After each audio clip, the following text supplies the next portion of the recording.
I would employ everybody that is doing anything worth anything to leave. Let me say it again. Leave these democratic cities now. I know that it's going to be a lot that comes up during the election season that's coming up. You got Trump. I think that this is probably going to be one of the messiest elections that I've ever seen in my entire life. That's just my anticipation. We got artificial intelligence. We have different ways in order for people to continue to fund what's going on in these elections. I will be reading super chats throughout the show. Thank you, Sweetings Playlist. Thank you, Christopher J. We have Fight Club later on tonight, so that's going to be popping. I am taking a flight over into the Dominican Republic this afternoon. But please get out of these democratic cities, ladies and gentlemen. We know that Chicago is in shambles, is absolutely in shambles. My own city, I think that it's making a comeback, but it's not as much on the radar. So shout out to Detroit. What up, though? What up, though? California, almost every single city in California is a POS. I'm trying to make the pledge to not cuss as much anymore, right? The problem is that you have a lot of people that are leaving these democratic hellholes. They go, they tear it up, and then they run down to the same places that they say is ideal, but then they trying to turn it into the place that they came from by voting the same way, carrying the same mentality. ATL is absolutely destroyed, absolutely destroyed. I seen that Fort Lauderdale was basically underwater, right? Florida is done. Florida is done. I've decided that I'm going to visit Florida in the wintertime, but I think that Florida is going to be done. Too many people from other cities is moving into Florida. You got everybody from California and everybody from New York and everybody from these hellhole cities in Chicago. They moving down to Texas and they taking their mentality with them. They moving down to Florida and they taking their voting patterns with them. They moving down to a lot of the different places. Look at Q being ugly. You know my service ain't gonna be horrible. I'm gonna find that good service. I'm gonna read y'all super chat shortly. But the minute that people figured out that Spirit flies to all of these different places, they just flew down there. They couldn't afford it. They still living paycheck to paycheck. It's a lot of good men all over the country.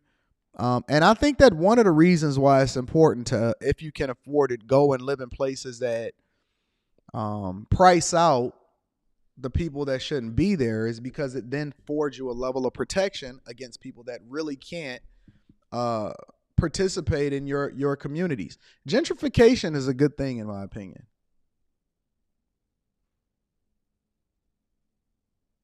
Gentrification is a good thing, in my opinion. First and foremost, it's never good to leave a place a hellhole. And the only way that you can create a oasis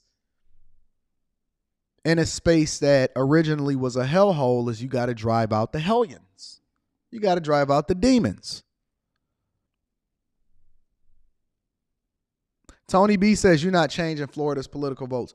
Tony B, I'm not sure if you old enough, but we just, when I was first really coming of age to be able to vote back in the 2000s, one of the biggest things was they was fighting over the possibility of who won Florida. Florida is largely a swing state still. People don't realize that. Florida is a swing state. Florida is a swing state. Michigan is a swing state. Georgia is obviously a swing state because we seen where that swung to. It's a lot of swing states. It's a lot of states that could potentially turn blue because the core values of who people are don't change when they move city to city. And they forgot why they moved away from the trash hellhole that they got away from in the first place. Gentrification is a good thing because what you do is you change the environment and you change the community to then migrate over to something of value in which people can then exist, live, play, work in the same areas. Kids can then walk down the streets without crackheads stabbing them in the neck. Florida is a swing state. Dallas meetup is going to be fire, Q. New York is done. California is done. The way that people with resources get away with the things that they do in California. Y'all want the sauce? Y'all want the sauce? I'll give you the sauce. So this is usually what happens with how people of resources set up everything, okay?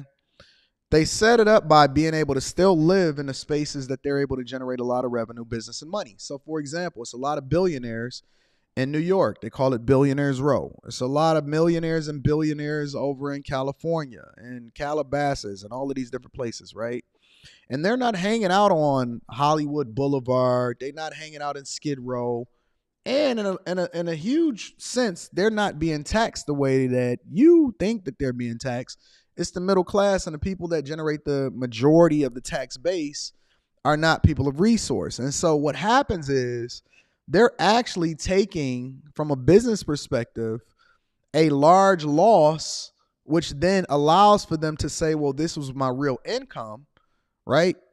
Based off of where they have all of their entities set up. So a lot of their entities and a lot of their businesses and a majority of what it is that they do business in is in other states where they don't have or where it's more friendly to businesses, right? The headquarters of a specific company may be in Austin. Tesla's headquarters moved over to Texas. You as an individual business owner and as an entity yourself, you may have the majority of what you set up in a state that's more business friendly, tax friendly, right? But you may have a residence that you go and visit or spend a majority of your time in or spend a minority of your time in because you're on the road or you spend a majority of your time in another specific state, right? And so what happens is they set it up just like two different entities. I actually did a live stream earlier this week where I kind of broke down exactly to you guys how people with resource are able to keep the majority of their resources within and how you can also protect yourself in a lot of different ways by setting things up differently. If you have not watched that live stream, I'm actually going to do a real breakdown of how it is that I have my stuff set up for the Patreon members. Link is in the description as well as pinned to the top of the chat. But my point is that they stay in these places, but they don't pay the same taxes as you pay because they have really great tax strategists and accountants doing things a little bit differently that allows for you to pay the majority of taxes and for them to actually enjoy the weather. So just because they may live in those environments or in those spaces or those states doesn't mean that they share the same mindset. It's just that they're able to separate themselves from the majority of the policies that ruin what it is that we see as the fabric of that particular state, right?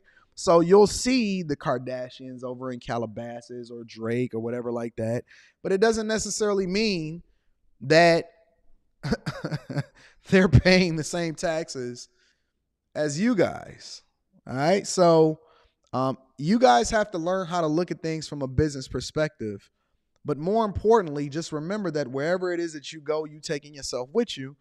And you're not going to change how you do things until you change the way that you think and the way that you operate.